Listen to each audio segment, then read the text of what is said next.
En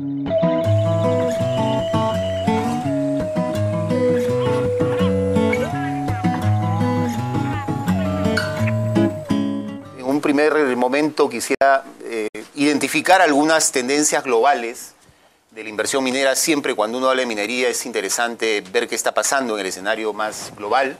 Tres ideas básicas sobre el tema de las tendencias globales de la minería. Una primera es que estamos en un proceso de expansión de la minería que no tiene precedentes, que no había pasado en los últimos 70, 80 años, son casi 20 años de expansión sostenida, con algunos breves intervalos, por algunas crisis, pero lo concreto es que estamos en un momento de expansión. Segunda idea, fuerza del escenario global, un proceso de relocalización de la inversión que ha ocurrido en los últimos 15, 18 años, muy importante. Y tercer elemento del escenario internacional, dinámicas territoriales que están provocando que la minería comience a ocupar cada vez más territorios a nivel global. Asia, África, América del Norte, América Central, América del Sur, Oceanía. Algunas informaciones sobre este tema.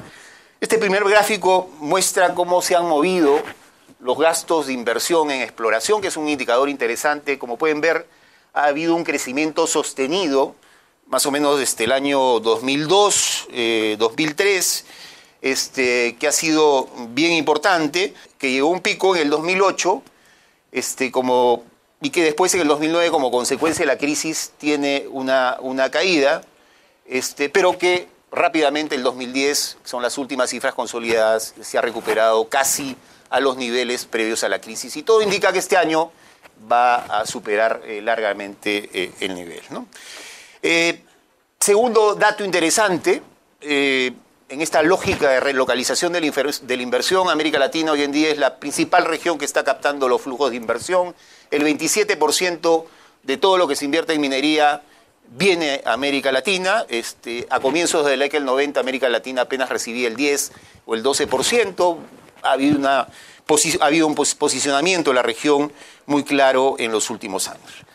Tercer elemento importante a tomar en cuenta, lo que les decía, expansión territorial. Zonas que antes estaban cerradas para la inversión se han abierto, Asia, África. Ahora, la crisis del 2008 afectó como la afectó al sector minero. No afectó como se había previsto. Han habido crisis de menor envergadura que han tenido efectos más contundentes. Los precios rápidamente se recuperaron, luego de una caída, de un bache en el 2009. Hoy en día los precios del oro, los precios de la plata, para hablar de los metales preciosos, pero también los precios de los metales de base como el cobre, están en sus niveles históricos más altos. El sector minero es de lejos la actividad más rentable a nivel global. No hay actividad que sea más rentable que la minería, como se puede ver en el gráfico si comparamos con las otras actividades económicas. Hay nuevos actores en el escenario, han aparecido las empresas brasileñas como actores importantes, también están empresas de la India y por supuesto y sobre todo las empresas chinas comienzan a tener un rol importante. Como se puede ver en el mapa, América Latina se ha convertido en el segundo destino de las inversiones chinas, y las inversiones chinas sobre todo son en industrias extractivas como la minería y hidrocarburos. Sin duda, la minería es una actividad sumamente importante en la economía peruana. Datos de inversiones, de exploraciones, de tributos, así lo demuestran. En este cuadro ustedes pueden ver claramente que el Perú tiene una posición destacada en la producción de varios metales, tanto en América Latina como en el mundo. El Perú es un destino importante de las inversiones a nivel global. Estos son datos consolidados del año pasado. Se puede ver claramente que el Perú no está en el puesto 28, está en el puesto 5º, detrás de Canadá, detrás de Australia, detrás de Estados Unidos, detrás de México. En el 5º lugar aparece Perú, segundo a nivel de América Latina. Por lo tanto, el Perú es un destino importante de las inversiones. La participación de la minería en el Producto Bruto Interno, más o menos alrededor del 6% en los últimos años. En el tema de exportaciones, sin duda hay un peso muy fuerte de la minería. El año pasado las exportaciones mineras han sido más o menos 19.000 y pico millones de dólares, lo que significa el 60 y pico % de todo lo que el Perú exporta son productos mineros. Y en tema de tributación, ahí hay varios aspectos interesantes. Si uno habla de la totalidad de tributos internos, la participación de la minería no es muy importante, sí es relevante en el caso del impuesto a la renta. El 90% de la carga tributaria que tiene el sector minero es impuesto a la renta. Al lado de estos datos económicos hay otra variable, otro indicador que hemos venido siguiendo en los últimos años que tiene que ver con el tema territorial. Vuelvo al tema territorial que lo vimos a nivel global y que el Perú creo que es un buen ejemplo de lo que ha venido pasando. Este gráfico muestra la evolución de las concesiones mineras en los últimos 20 años en el país y como se puede apreciar, a partir del año 2002 se inicia un proceso de expansión territorial, si queremos medir la expansión territorial en concesiones mineras, se ha pasado de 7.400.000 y pico hectáreas a diciembre del año pasado a 21.282.000 hectáreas.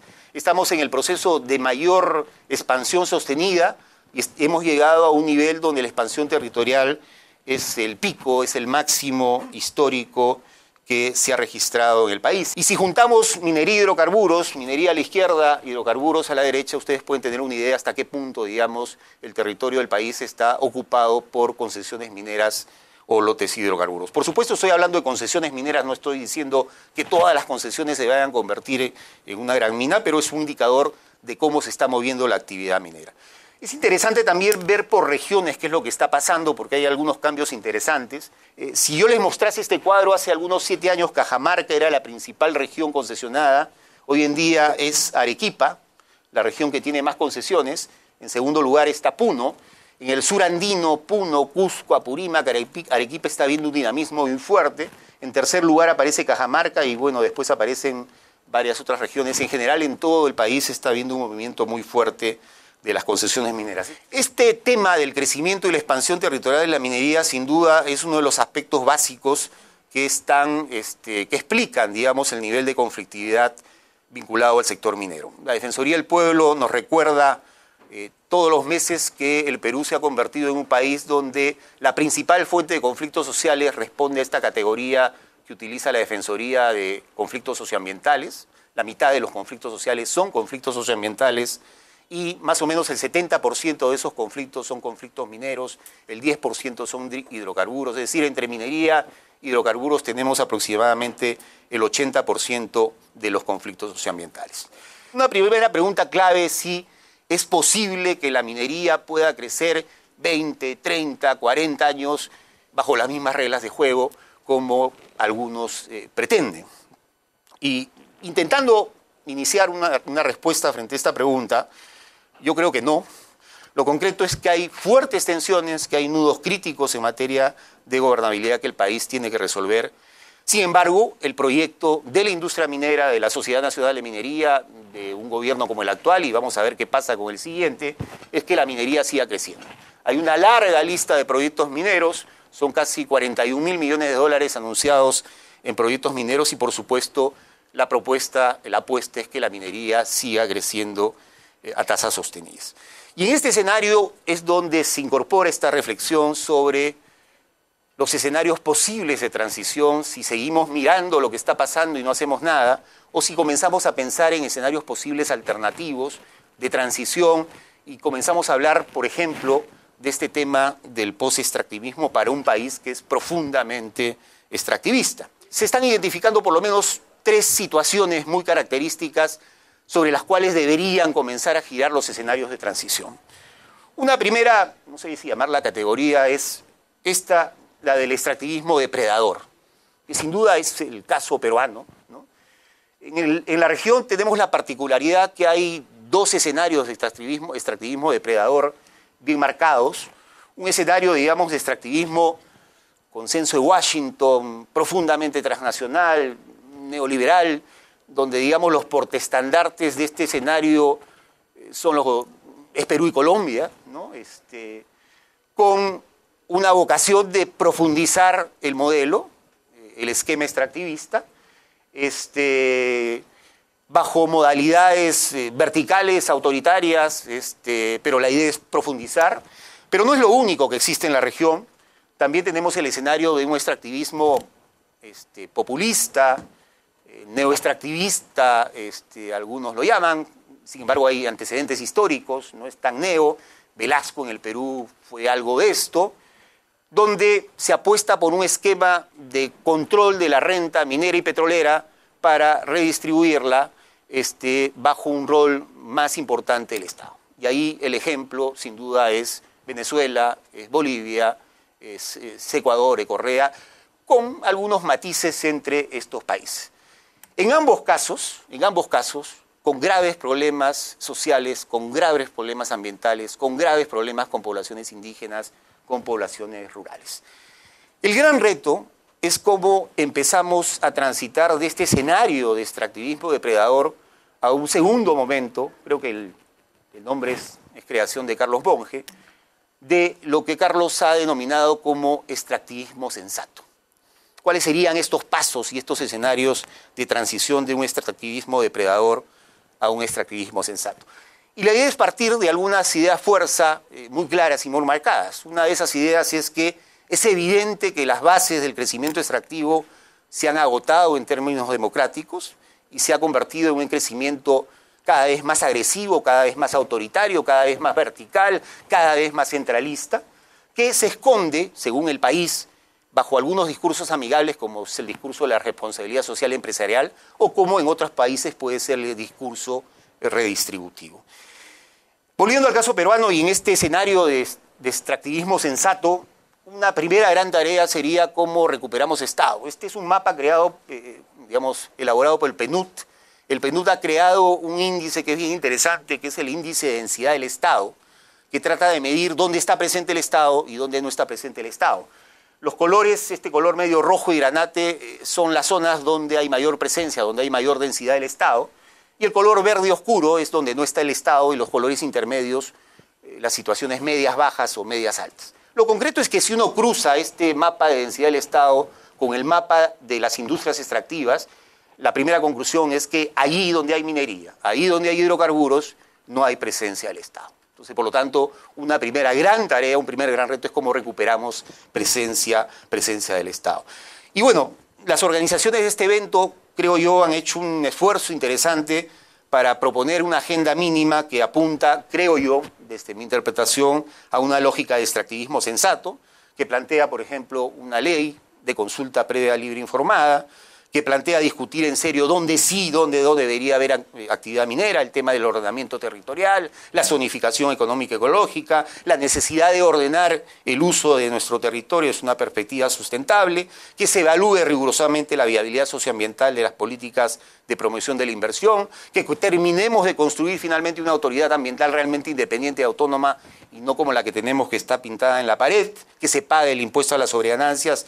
En suma, una propuesta de acuerdo de gobernabilidad que busque regular y fiscalizar adecuadamente la explotación de los recursos naturales. Pero algunos autores nos dicen que ese paso es importantísimo, sin duda no es cualquier cosa, no es una reforma cualquiera, pero que podría haber un tercer momento.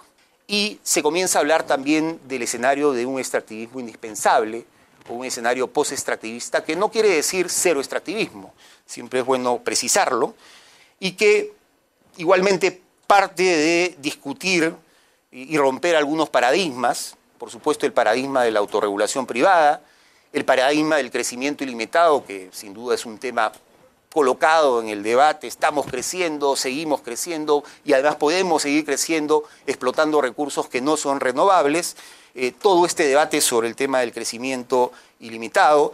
Y claro, sin duda la reflexión sobre el extractivismo indispensable está en una etapa inicial.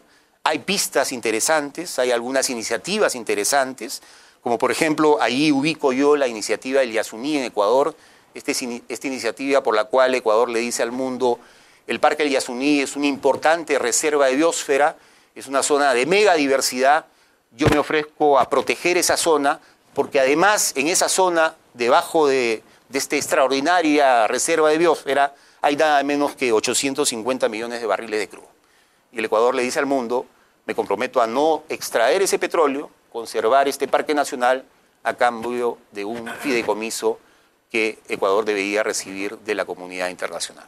Pero también en esta lógica de extractivismo indispensable está la propuesta que han hecho 4 provincias del Perú las provincias de San Ignacio y Jaén, Cajamarca, Ayabaca y Huancabamba, que han presentado un memorial al Ministerio de Energía y Minas y le han dicho al Ministerio: queremos que estas 4 provincias sean declaradas como zonas libres de minería. No porque se nos ocurre, no porque no queremos, sino porque en esas provincias se están desarrollando actividades de agricultura orgánica muy importantes y además en esas provincias hay una apuesta clara de proteger ecosistemas que no solamente son útiles para esas provincias, sino también para el país y, por qué no, para la región. Acabo. La gran interrogante es si nuestros aspirantes a gobernantes están pensando estos temas, si están pensando insistir en un escenario extractivista depredador, o si están intentando pasar a ser sensatos, o si hay alguno que por ahí está pensando en un escenario post-extractivista. Yo particularmente los voy a escuchar y los voy a clasificar en esos 3 rubros. Los retos están planteados, creo que ese es un tema fundamental, básico, y seguramente mañana, después de escucharlos, voy a decidir finalmente por quién voto las próximas elecciones. Muchas gracias.